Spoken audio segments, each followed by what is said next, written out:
Bill Gates വർഷത്തിൽ 2 തവണയെങ്കിലും think week practice ചെയ്യാറുണ്ടത്രേ.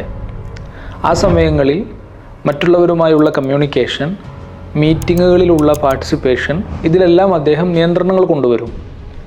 തനിച്ചിരിക്കാൻ അദ്ദേഹം സമയം കണ്ടെത്തുന്നതിനുള്ള ഒരു വഴിയായിട്ടാണ് തിങ്ക് വീക്കിനെ കാണുന്നത് എന്നാണ് മനസ്സിലാവുന്നത്.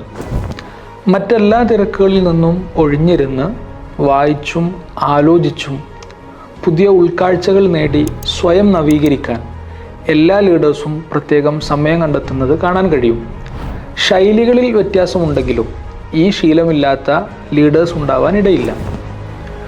ഡിസ്ട്രാക്ഷൻ്റെയും ഡീവിയേഷൻ്റെയും പുതിയ കാലത്ത് ഡീപ്ലി ഫോക്കസ്ഡായി ജീവിക്കുക എന്നത് വലിയ പ്രയാസമാവുകയാണ്. പേഴ്സണൽ ലൈഫിലും പ്രൊഫഷണൽ ലൈഫിലും പരാജയപ്പെടാൻ അത് കാരണമാവുകയും ചെയ്യുന്നു.